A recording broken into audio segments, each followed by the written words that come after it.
नमस्कार एवरीवन, मैं डॉक्टर रश्मि शर्मा। मेरे लास्ट वीडियो में आपने अष्टांग हृदय के अग्र द्रव्य देखे होंगे और नहीं देखे हैं तो एक बार उनको याद करने की कोशिश करें। लास्ट वीडियो में कुछ अष्टांग हृदय के अग्र द्रव्य रह गए थे, जो रिमेनिंग थी वो आज मैंने आपके लिए लाने की कोशिश की है।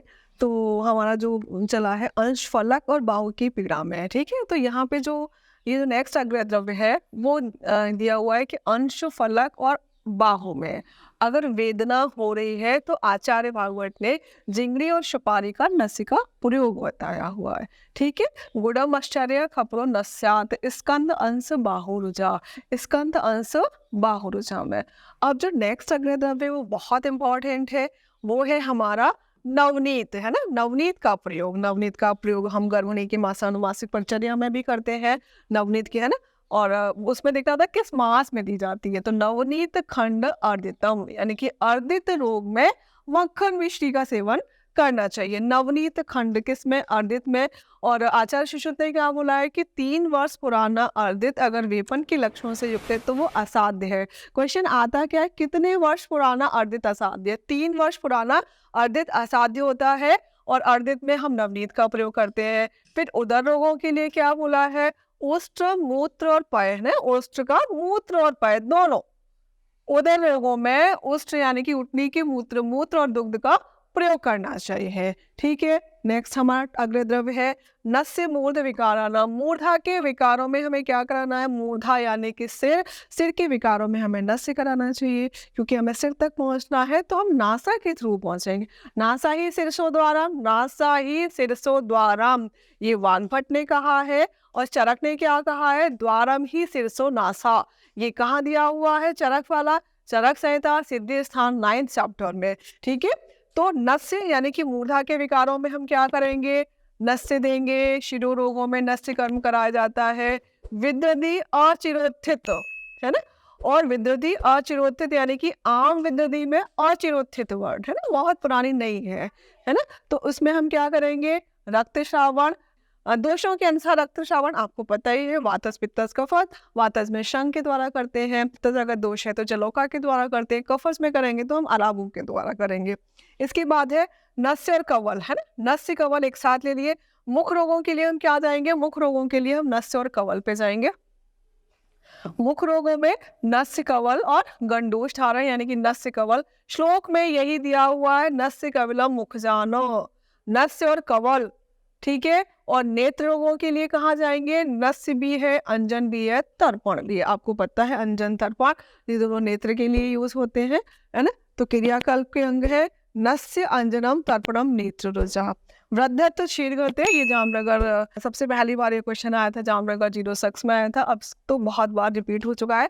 वृद्धत्व में क्षीरगत का सेवन कराना चाहिए। चरक ने क्या बोला है? चरक ने बोला है क्षीरगतो रसायना नाम, क्षीरगत रसायनो नाम, क्षीरम जीवनिया नाम, क्षीरगतो रसायना नाम। फिर इसके बाद आते हैं मूर्छा। मूर्छा, अगर कोई व्यक्ति मूर्छित हो गया तो हम कहते हैं ना ठंडे पानी की छींटे डाल दो या इसको छाया में ले चलो। तो मूर्छा में क्या आएगा? शीत अम्बु, शीतल जल और छाया, मारुत छाया, ठीक है। मूर्छा में शीतल जल, शीतल वायुपूर्ण छाया।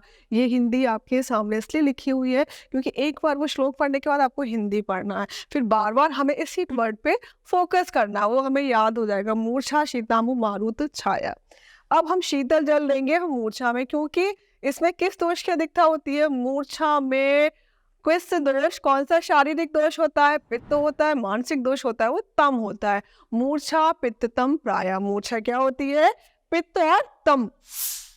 इसके बाद है शमशुक्त, है ना। इसके बाद हमारा ये है शमशुक्त आर्द्रक मात्रा। अगर किसी की मंदाग्नि है, अग्नि मंद है, जो अच्छे से खाना नहीं खा पा रहा है, तो शमशुक्त आर्द्रक मादशुक्त, मंदाग्नि में सिरके में डाला हुआ अदरक का सेवन करना चाहिए। इसके बाद हमारे 2 अग्र द्रव्य है आचार्य चरक के अनुसार, जो उन्होंने एक में मिला दिए। सुरा श्रम हराणाम, स्नान श्रम हराणाम, ठीक है। थकावट यानी कि श्रम है तो सुरा का सेवन और स्नान करना चाहिए। व्यायाम से क्या होता है? व्यायाम से होता है दुख सहत्वे, दुख सहत्वे स्थैर्य, है ना। दुख सहत्वे स्थैर्य, दुख सहने और शरीर को स्थिरता प्रदान करने के लिए। गोक्षुर के मूत्र कक्ष देखिए, गोखरू का सेवन करना चाहिए। का से निदग्धिका, कास में यानी कि निदग्धिका यानी कंटकारी, कंटकारी का एक पद निदग्धिका, का से निदग्धिका।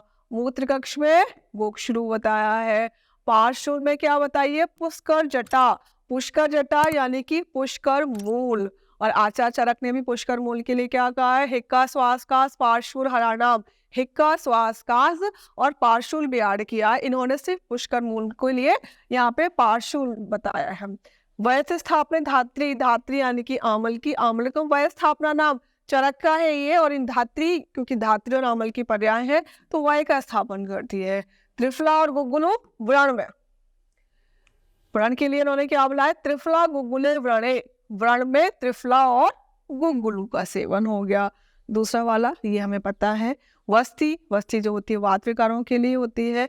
विरेचन जो होता है वो पित्त विकारों के लिए होता है। वमन जो होता है वो कफज विकारों के लिए होता है। वस्ती वात विकार, पैतान, रेक, रेक मतलब विरेचन, रेक दिया हुआ ना यहाँ पे, तो ये क्या हो गया, विरेचन। फिर यहाँ पे है कफोद्वाद वमनम, कफज रोगों में वमन कराना चाहिए, और कफ के लिए एक बलाश भी आता है। छौद्रम जयति है ना, मधु कहते हैं ना, मधु का सेवन करने से कफज विकारों की शांति हो जाती है, तो कफज रोगों में मधु का सेवन करना चाहिए। और पित्त के लिए क्या श्रेष्ठ माना है, सर्पी को श्रेष्ठ माना है। कफ के लिए मधु माना है, पित्त के लिए सर्पी माना है। वात के लिए तैल, समीरनम तैलम, समीरनम तैलम यानी कि वातस कोई विकार है तो हम क्या देंगे, उसमें तैल देंगे। पित्त विकारों में हम सर्पी, बलास कफज विकारों में छौद्र का प्रयोग। ये है हमारे अग्रय द्रव्य जो आचार्य वाग्भट ने दिए हैं। ठीक है, वाग्भट ने कहा दिए, अष्टांग हृदय, मतलब अगर हम हृदय की बात करेंगे तो अष्टांग हृदय उत्तर स्थान, उत्तर स्थान का कौन सा चैप्टर है, 40 चैप्टर है जिसका नाम है वाजीकरण विधि अध्याय। और इसका यूज कैसे करना है, तो इन्होंने बोला है तद देश काल बल तो विकल्पनीय, देश काल बल की कल्पना करके योग्य चिकित्सक अपनी युक्ति के अनुसार इसका यूज करे। ये आपको याद करने हैं। एक बार याद करने के बाद आपके अंदर कॉन्फिडेंस आएगा और आप क्वेश्चन अच्छे से लगा पाओगे। Thank you.